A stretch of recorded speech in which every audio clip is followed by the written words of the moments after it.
When exploring the deeper truth behind biblical stories, one often encounters something that disrupts conventional understandings of the Christian faith. Beneath the familiar narrative lies traces of something far more ancient, the echoes of a world that existed before. Thousands of years before Christianity emerged, the ancient world was already filled with stories of divine beings who were born of virgins, performed miracles, died for the sins of humanity, and rose again.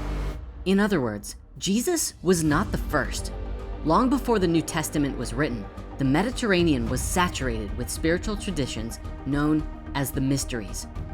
These were the dominant religions of their time, and at their heart was a powerful archetype, the dying and resurrecting God.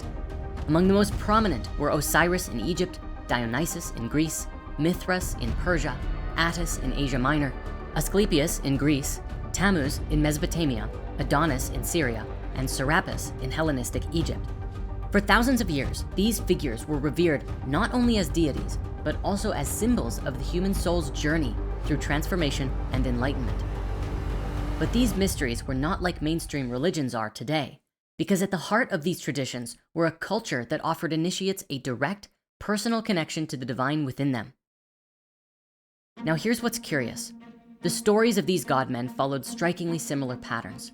They were often born of virgins, performed miracles, died sacrificial deaths, and were resurrected to offer salvation to their followers.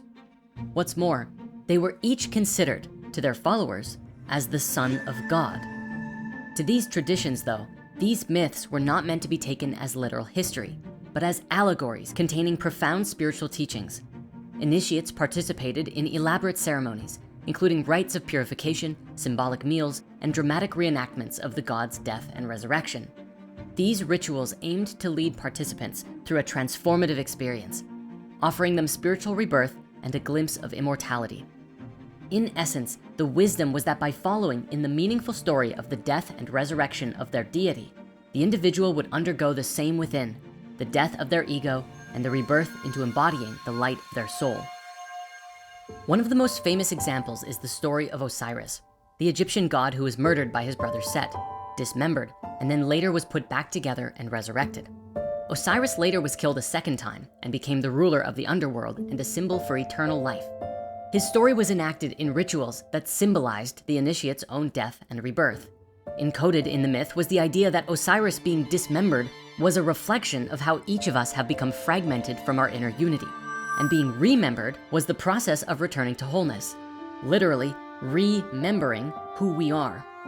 After dying the second time, Osiris, while in the underworld, performed a ceremony with Isis, his wife who was still in a physical body, and she conceived their son, Horus. This was the first account of the virgin birth in history, thousands of years before Jesus.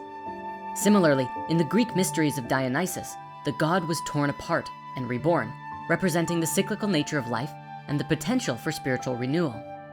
And in the Persian mysteries of Mithras, initiates underwent a series of trials and symbolic baptisms to cleanse their sins and achieve spiritual enlightenment. This begins to raise some red flags as we consider the revelation of history against what is known of Jesus Christ, as we find consistent matches across the board to his character traits, which seems to suggest that Yeshua's story is not an original one. Jesus's birth was heralded by a star, and later he was known for turning water into wine, healing the sick, and raising the dead. All wonders previously attributed to figures like Dionysus and Asclepius. But the similarities don't end there. We might also consider the Last Supper and the pivotal moment where Jesus offers bread and wine as symbols of his body and blood. This practice also echoes the rituals of the mysteries, where participants shared a symbolic meal to commune with the Son of God. In the Eleusinian mysteries of Greece, initiates consumed a potion made of barley and mint, symbolizing the body of the goddess Demeter. And in the Mithraic mysteries, bread and wine were consecrated and consumed in a ritual that closely resembles the Christian Eucharist. We might also here consider baptism, which has its roots in the mysteries. In Christianity, baptism is a rite of purification and initiation, symbolizing the washing away of sins and the beginning of a new spiritual life. In the mysteries of Mithras and the Egyptian mysteries of Isis and Osiris, initiates underwent ritual cleansings with water to prepare for their spiritual journeys. These baptisms often included symbolic elements like the sprinkling of holy water or full immersion, representing death and rebirth. Even in the teachings of Jesus, we find parallels. Many of the ideas attributed to him have older origins, stretching back hundreds or even thousands of years.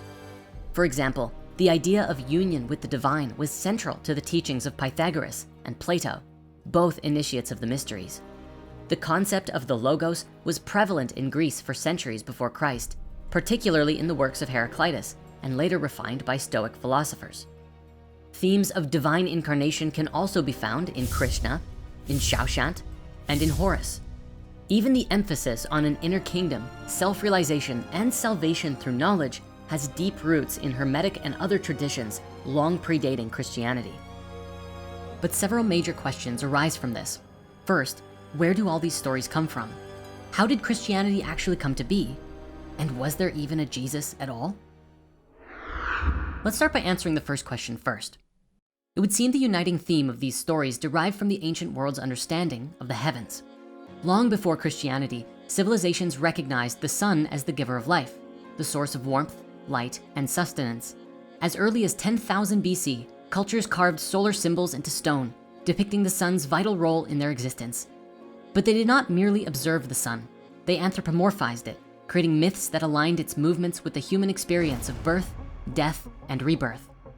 The zodiac, one of the oldest conceptual frameworks in human history, provided a celestial backdrop to these myths. As the sun moved throughout the sky over the course of a year, it appeared to pass through 12 constellations. These constellations, known as the zodiac, were seen as cosmic markers of the sun's journey, representing different phases of life, seasonal transitions, and spiritual transformation. The 12 signs became personified as deities, each embodying the qualities of the period in which they ruled. Aquarius, the water bearer, represented the life-giving rains of spring, while Leo, the lion, symbolized the peak of summer's power. Because the sun was the sustainer of life, it was often depicted as a divine figure, the son of God in many traditions. In Egypt, this figure was Horus, the solar deity who was born of a virgin, marked by a star in the east and followed by 3 kings. His adversary was Set, the personification of night and darkness, whom he vanquished each morning, only to be overcome again each evening. This cycle of struggle and rebirth mirrored the movement of the sun, a theme that repeated across numerous traditions.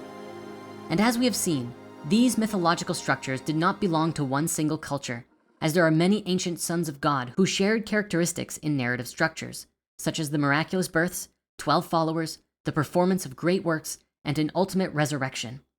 Each of these figures is an archetype of the sun's cycle, embodying its journey through the zodiac and its annual death and rebirth at the winter solstice. Even the narrative of Jesus aligns perfectly with this ancient solar allegory. The star in the east that heralds his birth is Sirius, the brightest star in the night sky, which on December 24th, along with the 3 stars of Orion's belt, known as the 3 kings, point directly to the location of the sunrise on December 25th, the date of Christ's birth. The constellation Virgo, meaning virgin in Latin, aligns with this event, reinforcing the allegory of the virgin birth. Bethlehem itself translates to house of bread, a clear reference to Virgo, whose symbol is a maiden holding a sheaf of wheat. The pattern continues with Christ's death and resurrection. Each year, the sun reaches its lowest point in the sky on December 22nd, appearing motionless for 3 days before beginning its ascent again on December 25th. This death and resurrection of the sun became the foundation for myths of dying and resurrecting gods, reinforcing the idea of spiritual renewal and salvation. The 12 disciples of Christ correspond to the 12 zodiac signs, just as Mithras had 12 companions and Horus had 12 followers. Naturally, perceiving this truth calls a great deal into question. Did Jesus exist at all? Or are all of these stories just that, stories? We can see clearly that the ancient people had a deep, universal reverence for the cycles of nature. But if their wisdom is to be considered, that doesn't have to suggest that they are entirely removed from any embodied reality. As the wisdom of the great Hermes Trismegistus writes, "'Tis true without lying, certain and most true. That which is below is like that which is above, and that which is above is like that which is below, to do the miracle of one only thing." It can be that a physical Yeshua was incarnated, reflecting that which is above, here below on the earth plane. It may also be that some of the stories of other deities were attributed to him, but that doesn't necessarily mean he didn't also do some of, or all of, those things ascribed to him. While challenging these orthodox traditions so heavily will be seen as blasphemy to many, what we may all find is that part of the magic is in the mystery. However, where did Christianity actually come from? In order to answer this question, we have to consider the state of the world 2,000 years ago. But what we find might be shocking to many. So especially with a subject as sensitive as this, please have your own experience, do your own research, and decide for yourself what you choose to believe in. The great city of Alexandria, founded by Alexander the Great in the 4th century BC, became one of the most remarkable melting pots of the ancient world. Here, the intellectual traditions of Greece, the mystical rites of Egypt, and the religious convictions of Judaism all met in an unparalleled fusion of ideas. Unlike the insular world of Judea, Alexandria was a city where cultures collided, blended, and gave birth to new spiritual movements. The Jewish community in Alexandria was vast. Some scholars estimate that up to half the original population of the city were Jews. Unlike their more conservative brethren in Judea, these Hellenized Jews had abandoned Aramaic and Hebrew in favor of Greek, the universal language of the empire. They lived alongside Egyptians, Greeks, and Romans, rubbing shoulders with philosophers, mystics, and initiates of the mysteries.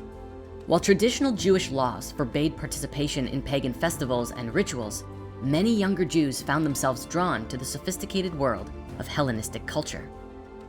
The city's greatest treasure was its legendary Library of Alexandria, which housed hundreds of thousands of scrolls and sought to collect all the knowledge of the ancient world. Here, scholars studied Plato, Pythagoras, and the Egyptian mysteries, drawing parallels between Greek philosophy and Jewish thought. It was in this setting that the Jewish scriptures were translated into Greek in what became the Septuagint, a work that subtly infused Hebrew beliefs with Platonic and Stoic ideas. One man at the heart of this fusion was Philo of Alexandria, a Jewish philosopher who sought to reconcile the Torah with Greek philosophy. Philo was not a traditionalist. He openly embraced the idea that the Jewish scriptures could be read allegorically, much like the myths of the mystery traditions. He identified Yahweh with Plato's concept of the One and equated Moses with Hermes Trismegistus, the legendary founder of Egyptian mysticism. In doing so, he laid the groundwork for a mystical interpretation of Judaism that would influence later Gnostic and Orthodox Christian thought. Yet Philo was not alone. Among the Jews of Alexandria, a new sect was forming, the Therapeutae, a group that lived a monastic life near Lake Mareotis, south of the city. They practiced a form of ascetic Judaism that bore striking similarities to the mystery traditions. Philo himself described them as being initiated into the mysteries of the sanctified life and compared their spiritual practices to those of the followers of Dionysus. They sought direct experience of the divine, much like the initiates of the mysteries of Osiris and Eleusis. These Jews, raised in a city saturated with myth, ritual, and philosophy, did not see a sharp divide between Judaism and the religions around them. Some openly rewrote Jewish scripture in the style of Greek plays, like the playwright Ezekiel, who adapted the Exodus story into a Greek tragedy in the style of Euripides. Others claimed that Greek philosophers had borrowed their wisdom from Moses, an effort to elevate Judaism to the intellectual prestige of Greek thought. Among those who sought deeper spiritual knowledge were the Essenes, an ascetic Jewish sect that shared many similarities with both the mystery schools and later Christian movements. While commonly associated with the Dead Sea Scrolls and the Qumran community, some scholars believe the Therapeutae of Alexandria might have been an Essene offshoot, adopting Hellenistic ideas while maintaining their rigorous devotion to purification, prophecy, and communal living. Their emphasis on baptism, angelic visions, and an apocalyptic worldview bears striking resemblance to early Christian themes, suggesting that in Alexandria, Essenes may have been key intermediaries between Jewish mysticism and the broader religious fusion that would shape Christianity. It is within this world that Christianity as we know it began to take shape. In Alexandria, the idea of a Jewish mystery religion was not unthinkable, it was inevitable. Here, Judaism was already merging with the mystery traditions, the philosophical allegories of Plato, and the cosmic speculations of Stoicism. For the young Jews of Alexandria, the mysteries were not a foreign concept, but a part of life for them too. As they sought to reconcile their faith with the wisdom of the ages, they laid a foundation for something new. For it was in those early days of Christianity that a form of it existed unlike anything we are familiar with today, that of Gnosticism.